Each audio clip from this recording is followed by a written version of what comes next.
ਅੱਜ ਅਸੀਂ ਆਏ ਹਾਂ ਵੱਢ ਸਾੜਨ ਗੰਨੇ ਜੋ ਕਿ ਸਾਰੇ ਚੁੱਕ ਲਏ ਸੀ ਇਸ ਵੱਢ ਚੋਂ। ਇਹ ਸਾਡਾ ਰਹਿ ਗਿਆ ਹੈ ਆਖਰੀ 3 ਕਿਲੋਮੀਟਰ ਜਗ੍ਹਾ ਸੀ ਜਿਹੜਾ ਕਮਾਦ ਮੋਢਾ ਜਿਹੜਾ ਸਾਡਾ ਮੁੱਕ ਗਿਆ ਤੇ ਹੁਣ ਅਸੀਂ ਇਹਦਾ ਵੱਢ ਸਾੜ ਰਹੇ ਹਾਂ। ਪਹਿਲੇ ਹਲ ਮਾਰੇ ਸਾਈਡਾਂ ਤੇ ਹਰ ਪਾਸੇ ਹਲ ਮਾਰੇ ਨੇ, ਹਲ ਮਾਰ ਕੇ ਚਾਰੇ ਪਾਸੇ ਫਿਰ ਹੁਣ ਲਾਈਏ ਅੱਗ।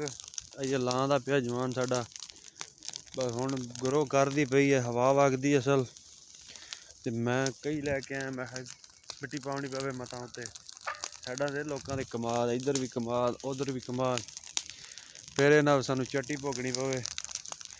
ਉਹਨੇ ਦਾ ਕਮਾਦ ਨਾ ਹੋਵੇ ਜਿੰਨੀ ਚੱਟੀ ਪੈ ਜਾਵੇ ਸਾਨੂੰ। ਇਸ ਵਾਸਤੇ ਹੁਣ ਅਸੀਂ ਵੱਢ ਸਾੜਦੇ ਪਏ ਹਾਂ। ਵੱਢ ਸਾੜ ਕੇ ਫਿਰ ਅੱਗੇ ਵੀਡੀਓ ਸ਼ੇਅਰ ਕਰਾਂਗੇ। ਫਿਲਹਾਲ ਖਤਰਾ ਹੈ ਅੱਗ ਨਾ ਪੈ ਜਾਵੇ। ਵੇਖੋ ਇੱਧਰ ਅੱਗੇ ਵੱਧਦੀ ਪਈ ਅੱਗ। ਸ਼ਾਮ ਹੋ ਗਈ ਹੈ, ਸੂਰਜ ਦਾ ਵਿਊ ਚੈੱਕ ਕਰੋ। ਸੂਰਜ ਬਿਲਕੁਲ ਜ਼ਮੀਨ ਤੇ ਚਲਾ ਗਿਆ ਤੇ ਵੱਢ ਵੀ ਇਸ ਪਾਸੋਂ ਸੜ ਗਿਆ। ਹੁਣ ਇੱਧਰ ਰਹਿ ਗਿਆ ਥੋੜਾ ਜਿਹਾ, ਬਸ ਸਾੜ ਕੇ ਅੱਲਾ ਖੈਰ ਕਰੇ। ਉਸ ਤੋਂ ਬਾਅਦ ਇਸ ਦੇ ਉੱਤੇ ਰੂਟਰ ਮਾਰਾਂਗੇ ਪਹਿਲਾਂ, ਉਸ ਤੋਂ ਉੱਤੇ ਕਲਟੀ ਵਗੈਰਾ, ਫਿਰ ਇਹਦਾ ਸਮਝ ਕਮਾਦ ਦਾ ਨਿਸ਼ਤਾ ਹੋ ਜਾਣਾ।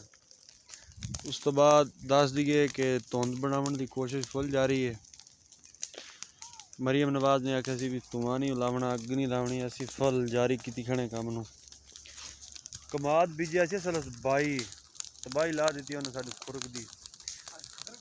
ਖੁਰਕ ਬਹੁਤ ਹੁੰਦੀ ਸੀ, ਇਸ ਵਾਸਤੇ ਇਹਨੂੰ ਸਾੜ ਦਿੱਤਾ ਹੈ। ਸਾੜ ਕੇ ਖੁਰਕ ਮਾਰਦੇ ਪਏ ਹਾਂ, ਸਾੜ ਕੇ ਰੂਟਰ ਸ਼ੂਟਰ ਮਾਰ ਕੇ ਬਿਲਕੁਲ ਖ਼ਤਮ ਕਰ ਦੇਣਾ, ਨਾਮੋ ਨਿਸ਼ਾਨ ਮਿਟਾ ਦੇਣਾ।